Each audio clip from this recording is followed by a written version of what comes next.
halo pemirsa, Anda sedang menyaksikan program acara Sosok, program acara yang inspiratif, inovatif, informatif, dan dapat memotivasi berdasarkan sosok individu pada episode kali ini.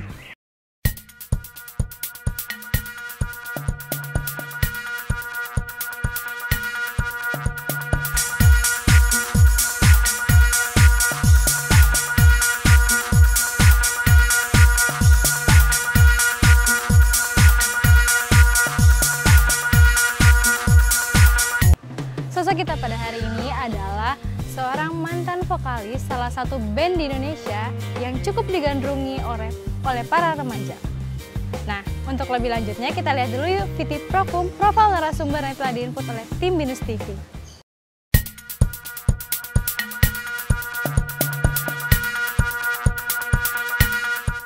Bambang Reguna Bukit atau yang biasa disapa Bams adalah penyanyi Indonesia, lahir di Ottawa, Kanada pada 16 Juli 1983.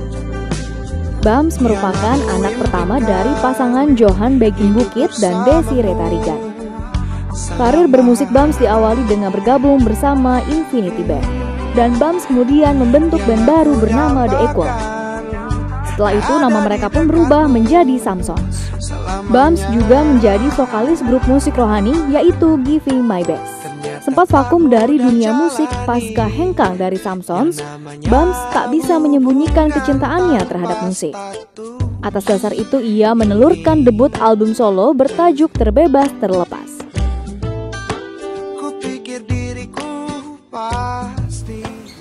Nah pemirsa, itu tadi Viti Prokum, profil narasumber dari Bambang Reguna Bukit atau yang lebih dikenal dengan nama Bams. Kita akan langsung berbincang-bincang nih, tapi nanti dulu pemirsa setelah yang satu ini ya. Jadi jangan kemana-mana, tetap saksikan Sosok.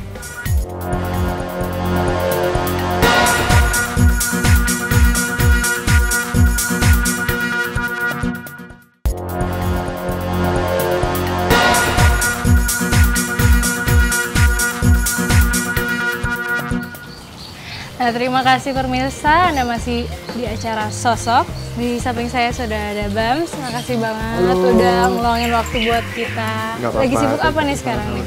Sekarang kebanyakan kerjaan ya, sama juga kalau di musiknya itu sebentar lagi ngerjain soundtrack.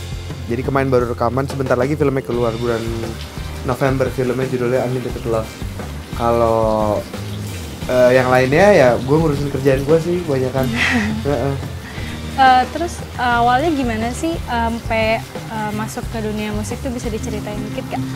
Kalau dunia musik itu sebenarnya jadi kalau gue boleh tarik balik ya, semua yang gue jalanin sekarang tuh hobi gue sebenarnya. Jadi kerjaan gue itu yang gue ambil lain yang hobi gue.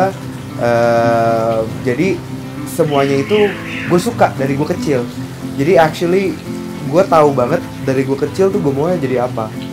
Jadi gue emang sukanya musik. Nah terus gue suka olahraga, terus memang gue suka art. Ya jadi gue ambil di situ aja karena gue tahu itu gue suka. Jadi lo jalaninnya lebih happy dibanding lo mengambil line yang lo nggak suka. Menurut gue ya, balik lagi itu kalau menurut gue. Jadi that's why sekarang gue kerjaan yang gue ambil juga lain-lainnya begituan gitu loh kan. Gue ada furniture, gue ada gym, nah terus gue ada tempat yoga. Terus which is satu lagi kerjaan gue yang paling dulu adalah ya gue nyanyi gitu loh. Nah, waktu kecil itu pertama kali yang dipegang tuh alat musik apa? Drum. Drum sama gitar. Itu barengan. Tapi lebih enjoy di drum? Enggak sih, jadi sebenarnya semua alat musik gue enjoy, yang penting gue nggak nyanyi. Bukan. Tapi juga jadi vokalis ya? Iya, karena memang Tuhan kasih talentanya di situ ya. Jadi kasih memang yang diarahkan sama dia itu ya memang gue jadi penyanyi gitu. Jadi apapun yang gue lakukan buntutnya gue jatuhnya ke nyanyi gitu. Jadi gue belajar main drum lah, main gitar lah, main piano lah, main bass lah, segala yang gue pelajarin, main perkusi lah waktu itu gue sempet belajar. Coba buntutnya jatuhnya nyanyi juga. Tapi itu awalnya belajar ulang dari awal atau emang wah ternyata baru sadar oh gitu ternyata di suara gue gitu? Enggak deh, dulu gue udah tahu gue memang dikasihnya sebenarnya nyanyi, cuman gue dulu kan gue born sebagai orang yang nggak outgoing. Gue tuh introvert dan nggak outgoing orangnya. Gue kurang suka apa ya, menjadi sorotan. Memang gue dari dulu kayak gitu orangnya. Jadi gue tidak suka di depan gitu, semua orang tahu gue gitu. I don't really like that gitu. Jadi kayak gue lebih prefer ya udah deh gue sebisa mungkin nggak di depan gitu loh. Cuman ya akhirnya Indian gue nyanyi juga gitu loh, karena memang balik lagi gift gue dikasih Tuhannya di situ ya. Jadi dulu gue belajar semua alat musik untuk menghindari gue jadi penyanyi. Iya, cuman gue suka musik. Jadi ya udah, gue main semua alat musik, buntutnya gue bikin band, ya nyanyi lagi. Tadi katanya nggak nyaman berada di tengah orang-orang dijadiin sorotan, tapi waktu itu mau nggak mau kan berarti kalau manggung gitu-gitu kan harus jadi sorotan, apalagi sebagai vokalis kan. Awalnya tuh ada rasa grogi gitu, terus Oh udah pasti, sampai sekarang juga masih ada rasa rada apa ya, adrenalinnya selalu ada gitu tiap kali sebelum nyanyi. Cuman kadarnya udah berkurang. Kalau yang namanya gugup atau sebelum manggung kayak aduh gimana itu pasti masih ada, walaupun kadarnya udah tidak setinggi dulu ya. Dibandingin sama dulu pertama kali tampil, memang itu bedanya jauh banget. Waktu pertama kali tuh gue ngomong aja takut di panggung karena memang balik lagi gue tuh gak biasa menjadi sorotan kayak gitu sih. Itu mungkin nggak merupakan juga salah satu dari alasan kenapa hengkang dari band? Enggak juga sih. Kalau itu dulu jujur karena memang satu kita semua ngalamin titik jenuh at one point seband, dan juga dari sisi bermain musiknya juga. Main musiknya tuh namanya juga manusia ya. Kita bertambah dewasa, kita bertumbuh, dan wawasannya juga bertambah juga, dan juga semakin ketahuan tuh sukanya apa gitu loh, makin condong ke situ gitu. Mulai dari situlah kita udah main musiknya udah semuanya arahnya beda-beda. Jadi karena rasa nggak nyambung secara musik loh, bukan secara teman. Kalau teman dia udah jadi teman gue sebelum gue main musik gitu. Jadi actually secara teman udah nggak ada problem. Lebih kepada memang main musiknya udah ini udah nggak nyambung nih gitu. Kalau nggak salah itu dulunya masuk jurusan teknik informatika ya? Oh enggak, gue masuk tuh gue ngambil double degree dulu. Gue ngambil marketing sama business commerce. Gue di bisnis internasional gue ngambil itu. Oh wah, alumni salah satu alumni bisnis. Jadi gue actually gue alumni bisnis. Berarti masih ada sangkut pautnya juga ya, berarti sama kan marketing komunikasi sama sekarang bisnis yang sudah berjalan yang dijalani. Iya, marketing commerce sama marketing basically. Jadi gue memang ya sebenarnya ada untungnya juga. Jadi itu mengasah gue untuk berinteraksi sama orang ya. Dulu gue nggak suka, tapi ini kan gara-gara gue ngambil major itu, namanya juga lo orang marketing ya, kerjaan lo adalah berinteraksi gitu. Jadi ya dari situlah mungkin gue dapat banyak ini ya, banyak pelajaran di samping juga dari gue manggung dan juga gue bertemu media. Jadi ya terasah lah itunya. Nah kalau dibandingin nih ya sama dunia entertain, manggung, segala macam show, nah itu lebih nyaman ngurusin bisnis yang sekarang ini, atau dari segi kesibukannya lebih suka kesibukan yang di dunia entertain atau kesibukan di bisnis sendiri? Beda ya, beda. Kalau lo ngomongin bisnis tuh adrenalinnya beda, kalau nyanyi juga adrenalinnya beda gitu. Dua-duanya mempunyai keseruan yang beda-beda, which is that's the fun part gitu loh.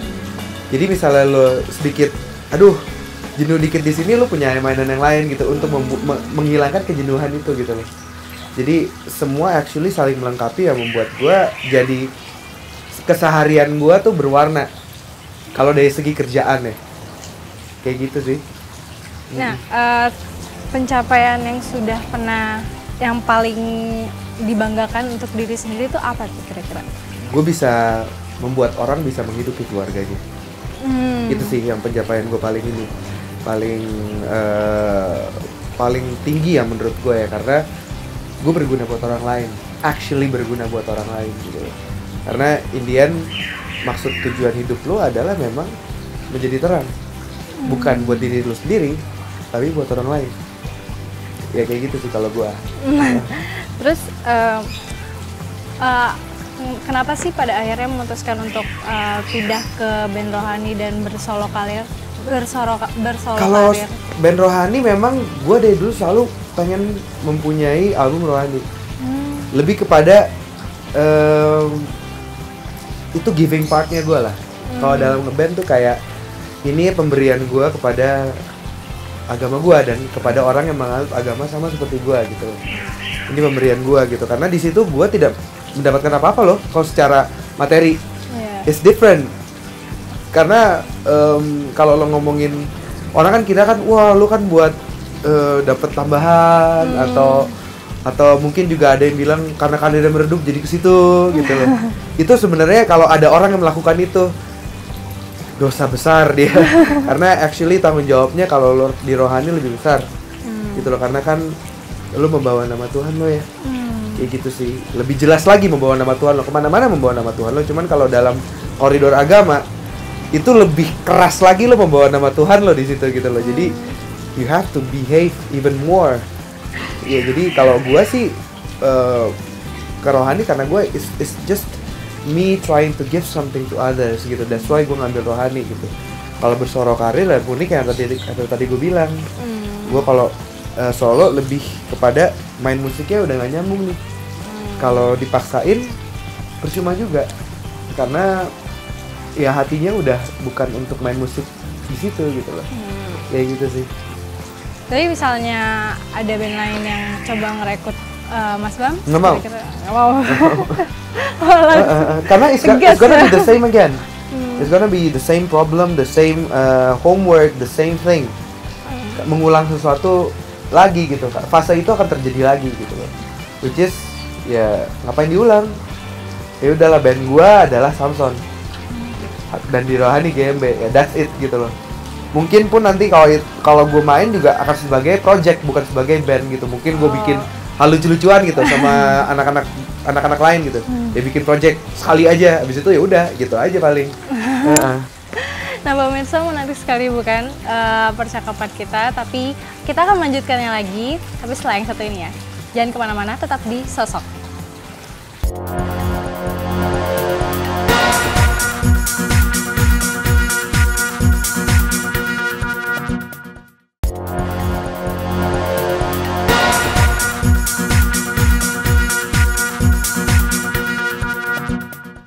Pemirsa, kembali lagi di acara Sosok. Terima kasih masih menyaksikan acara Sosok dan saya masih bersama Bams di sini. Nah, benar nggak sih yang semua lagu yang di awal memulai solo karir ini diciptakan sendiri? Inspirasinya dari mana tuh? Kehidupan dari sekitar, dari diri sendiri. Ya kayak gitulah kalau orang nulis sih kebanyakan kayak gitu ya. Jadi ya inspirasinya dari situ. Semuanya berarti dari kehidupan pribadi dong? Pribadi, dari dengerin dari orang, dari gimana lo melihat dunia, beda-beda ya. Jadi karena kan kalau namanya nulis, gue tuh tipe penulis yang nggak bisa nulis kalau misalnya memang nggak ada niat. Jadi mesti bener-bener gue ngerasain sesuatu, gue ada yang mau gue tulis baru gue nulis. Gue tipenya kayak gitu. Kan ada juga memang musisi yang bisa tuh kayak gitu. Ada order lagu misalnya, tulis lagu dong tentang misalnya patah hati. Bisa langsung nulis gitu. Gue kalau lagi gak patah hati, gue nulis gimana? Gue santai kok. Iya, kalau nggak ada orang yang cerita, nggak ada yang gue denger cerita tentang patah hati, gimana gue nulis patah hati? Kayak gitu sih. Nah, di album yang mau rilis ini tuh tentang apa? Macam-macam sih, macam-macam. Pesan yang mau disampaikan di album ini? Itu lebih kepada gue kayak bercerita sih. Jadi bercerita tentang kehidupan aja. Kayak kehidupan gue sih kebanyakan. Kehidupan gue dan antara gue. Dan ada juga yang gue ngelihat dunia kayak gimana gitu loh. Itu kayak pesan kalau orang dengerin album gue ya, itu yang gue cerita sih. Kayak gitu sih. Jadi kalau kita mendengarkan lagu Mas Bams yang baru nih kayak dengerin orang lagi cerita tentang sebuah kehidupan gitu. Dikutip dari suatu media online katanya musik itu, Mas Bams pernah berkata bahwa musik itu bukan materi, bukanlah untuk materi ya. Kalau bisa dijelasin itu? Sebenarnya gua as a person, gua nggak terlalu care tentang materi. Puji Tuhannya, Tuhan selalu menjaga gue, memberikan gue materi ya. Iya. Gitu ya sih. Puji Tuhannya tuh itu gitu. Jadi gue selalu menganggap materi itu adalah bonus yang lo dapetin. Sama juga sama kerjaan gue gitu. Jadi lo bisa menjalankan kerjaan lo dengan happy. Gue bukan tipe orang yang seneng gitu ngeliatin buku tabungan tuh kayak angkanya nambah gitu, kayak gue menjadi happy gitu. Gue bukan tipe orang kayak gitu. Gue sangat jarang sekali malah lihat itu keuangan gue kayak gimana gitu. Karena I know I'm gonna be alright. Karena gue punya dia yang di atas gitu loh. Kalau gue personally orangnya kayak gitu. Jadi untuk hal apapun yang gue lakukan tuh, gue lakukan dengan sungguh-sungguh. Kalau lakuin dengan baik, udah pasti kalau dapat materinya, udah pasti kalau dapat gaungnya, dapat semuanya, dapat fame-nya lah, apapun itu yang lo mau gitu. Cuman jangan itu yang menjadi prioritas. Lebih ke situ loh maksudnya. Kayak materi itu jangan jadi prioritas, fame itu jangan menjadi prioritas. Karena kalau tujuan lo untuk itu, hasilnya udah pasti nggak bagus aja. Itu kalau menurut gue ya. Hasilnya, buntutnya tidak akan menghasilkan sesuatu yang bagus buat lo gitu loh. Mesti ada a greater good dalam apapun yang lo kerjakan gitu. Jadi lo mesti target lo tuh hal yang lebih besar, jangan hal yang di sini. Hal yang di sini tuh menurut gue which is adalah materi dan fame. Hal yang lebih besar itu contohnya seperti apa? Contoh, memberikan pekerjaan buat orang banyak. Menaikkan, kalau misalnya gue bikin gym, menaikkan taraf hidup trainer, yang which is gajinya below pay di seluruh dunia. Itu yang lo naikkan gitu. Tujuan lo tuh kebaikan. Baru lo akan akan mendapatkan dari apa yang kebaikan yang lo lakukan. Itu sih kalau gua ya. Kan orang beda-beda ya. That's why orang beda-beda. Itu adalah gua gitu, karena sebenarnya harta yang lo punya dalam sebuah pekerjaan itu adalah di orang-orangnya, business structure lo, sama satu lagi menurut lo paper tuh apapun, perjanjian dan surat dan apa itulah harta lo, bukan uangnya menurut gue uangnya ya come and go man. Ya serius, uang tuh akan come and go kalau menurut gue sih. Jadi ya itu yang selalu gue tekenin sih. Jadi seperti tawaran-tawaran menyanyi itu benar-benar nggak mikirin mau seberapa besar asal balik lagi bukan gue, kalau namanya dibayar itu adalah dimana lo memposisikan diri lo supaya dihargai orang. Itu lain lagi loh. That's a different kind of thing. Bukan gua tidak dibayar. That's a different kind of thing. Kalau orang membayar, itu adalah bentuk apresiasi orang kepada lo. Bukan lo tidak dibayar. Justru kalau gua mau nyanyi kemana ya tanpa dibayar, I'm stupid. Gua merendahkan diri gue sendiri. Menurut gua, lo menentukan harga, lo menentukan posisi lo, itu adalah bentuk dari penghargaan diri lo sendiri. Wah. Oh serius? Luar biasa banget. Itu benar kalau menurut gue ya. Jadi kalau lo tidak men-state derajat lo, gimana orang lain mau men-state derajat lo? Lo mesti bisa men-state gue tuh apa dulu, baru lo bisa dihargain sama orang. Kalau itulah bentuk penghargaan lo terhadap diri lo, baru lo bisa dihargai sama orang lain. Oh, paham. Nah, terus apa sih yang jadi tantangan nih saat mulai untuk bersolo karir? Kalau sih puji Tuhan, gue udah mulai stepnya udah nggak dari bawah lagi. Jujur, kalau soal tentang itu gitu, jujur awal karir gue lah yang membuat gue bisa segampang itu bikin album solo, bisa segampang itu promo kemana-mana gitu loh. Kalau buat sekarang, buat orang mulai main musik tuh, kalau dia bisa berhasil itu is a really great achievement. Karena sekarang industri musik di Indonesia tuh nggak segampang dulu waktu gue di Samsung sih. Gue harus akuin sekarang tuh susah, industrinya sedikit lagi bobrok.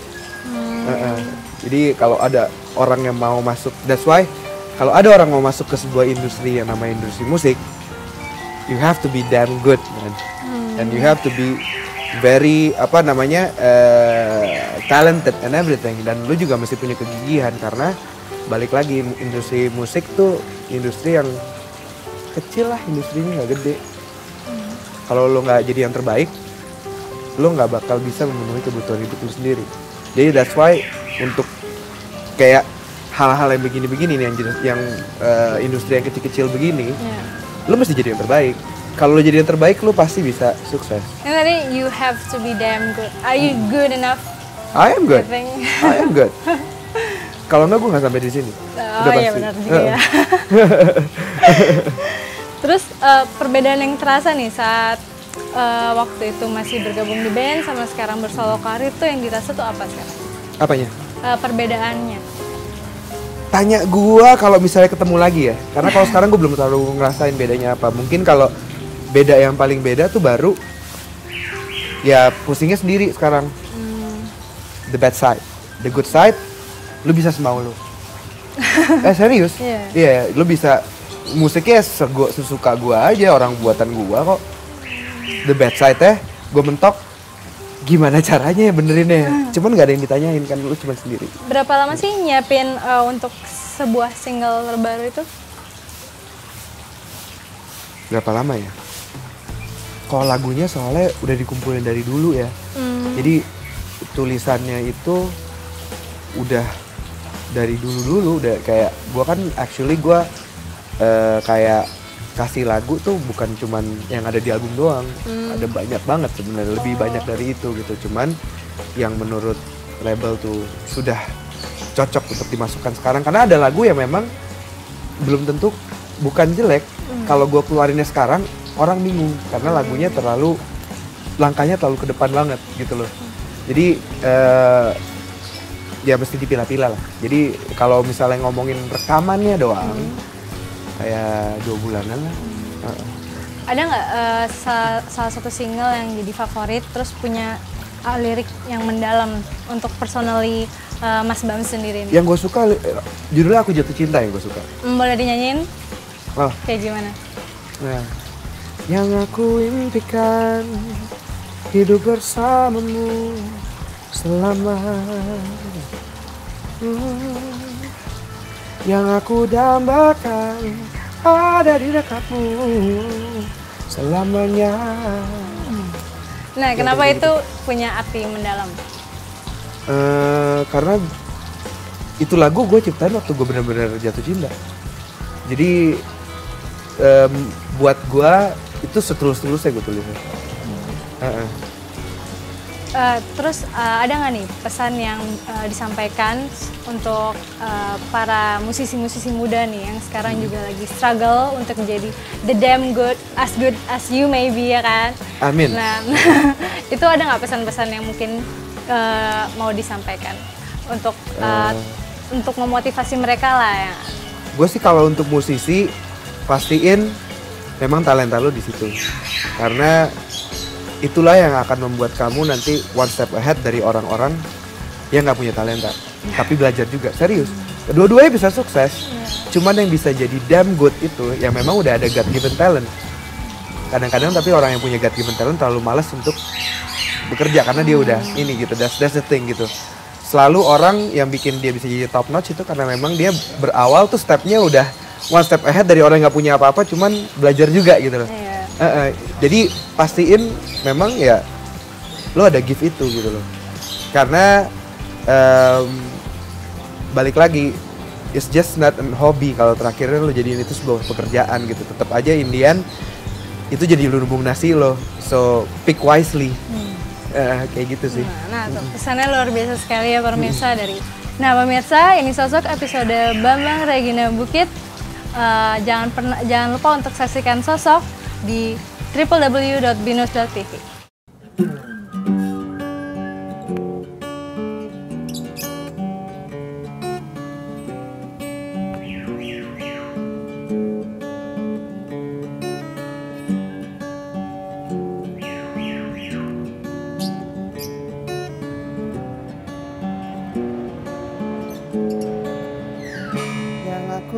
janjikan hidup bersamamu selamanya. Yang aku dambakan ada di dekatmu selamanya.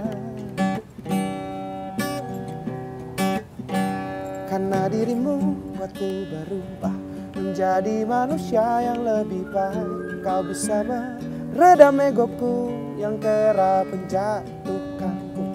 Ku berjanjikan menjaga dirimu, berikan yang terbaik dariku, menjaga keutuhan dua manusia menjadi satu. Aku jatuh cinta, aku jatuh cinta, no no no oh. Aku jatuh cinta, no no oh. Aku jatuh cinta, no no no no no no oh.